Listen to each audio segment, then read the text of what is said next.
Sur Europe 1, Emmanuel Macron était au collège des Bernardins hier soir. Le président, devant la conférence des évêques, a dit vouloir réparer le lien abîmé entre l'Église et l'État. Était-ce le message qui était attendu?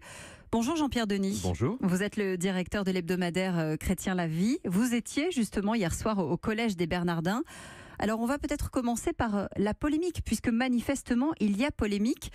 Qu'est-ce qui vous a choqué dans les propos du président, parce que manifestement ça a choqué une partie de la gauche? Alors moi personnellement, rien ne m'a choqué dans ce discours, mais je suis catholique et c'est un discours qui s'adresse aux catholiques.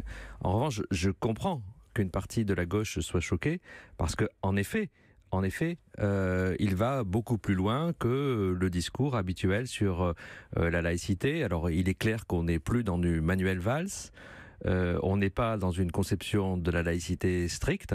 Il y a un appel aux catholiques à s'engager en politique, à participer au débat public, et il y a une reconnaissance, et je pense que c'est ça qui énerve ceux qui, sous couvert de laïcité, ont un fond d'antichristianisme. Il y a une reconnaissance de ce que les ONG catholiques, comme par exemple la communauté Sant'Egidio, ou l'Œuvre d'Orient, ou le Secours catholique, apportent à la société, et ce que les catholiques ont apporté à la société. Mais vous avez vu les réactions. Jean-Luc Mélenchon dit que c'est totalement irresponsable. On parle d'une entorse réelle à la laïcité, parce que c'est vrai que quand on regarde, il y a la loi de 1905, donc le lien, le simple fait d'évoquer un lien entre l'Église et l'État, ça peut poser problème?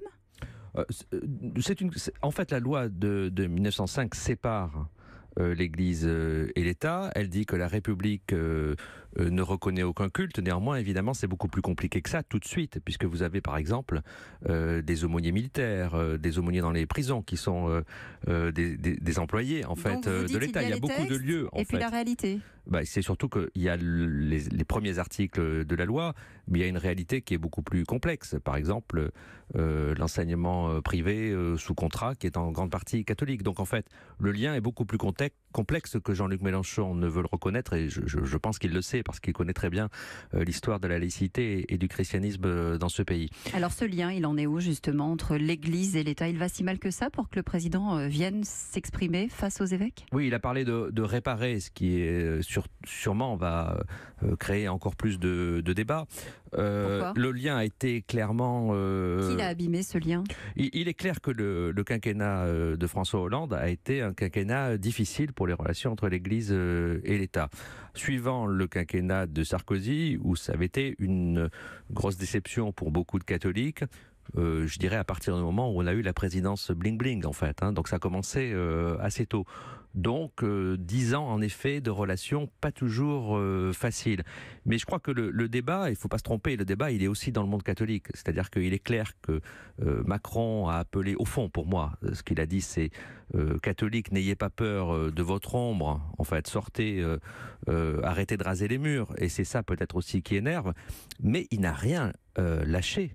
Il n'a rien lâché sur quelques-uns des débats de société sur lesquels les catholiques sont amenés, ou des catholiques sont amenés à s'opposer à lui, et fortement. Ouais, on va évidemment les évoquer, ces débats, mais l'idée de l'Église avec ce rendez-vous, parce que c'était inédit, c'est une première, c'est aussi de réaffirmer l'air de rien que le catholicisme reste le premier culte de France. Est-ce qu'il faut lui parler justement pour cette raison-là, ne pas l'oublier? C'est paradoxal, parce qu'en organisant cette soirée sur le modèle un petit peu du dîner du CRIF, en fait, pour moi, au contraire, l'Église catholique prend acte du fait qu'elle est un des acteurs du paysage religieux et qu'elle n'est plus nécessairement au-dessus ou à part. Donc du point de vue des catholiques, c'est un point qui est d'ailleurs assez discuté. Et au fond, il y a un paradoxe, puisque l'Église catholique s'organise un petit peu comme le CRIF, à se demander si les catholiques ne sont pas en train de devenir des juifs comme les autres, d'une certaine façon, si vous me passez l'expression.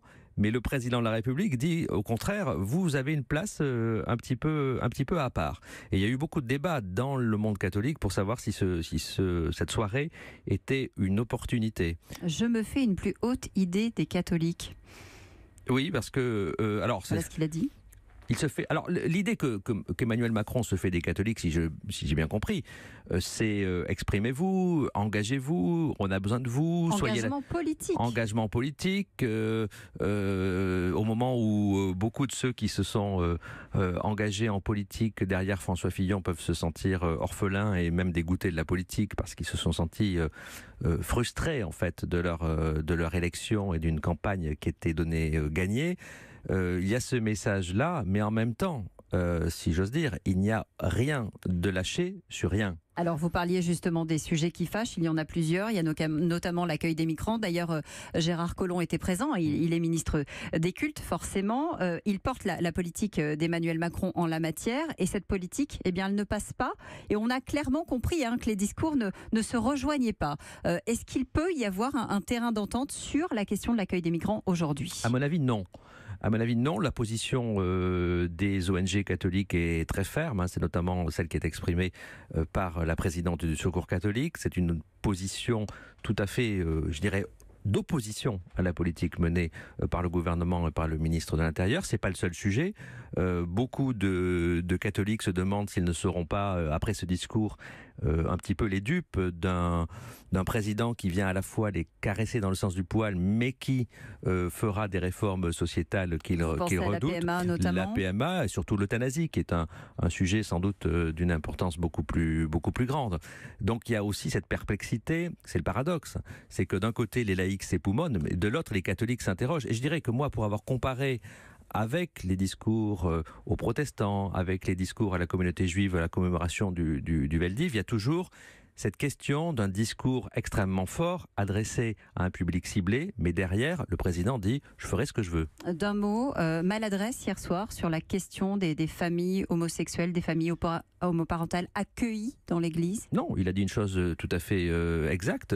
C'est le paradoxe d'une Église qui a un discours très ferme sur les principes, mais qui est là en même temps pour accueillir les personnes. Et c'est une réalité que je connais. Merci Jean-Pierre Denis.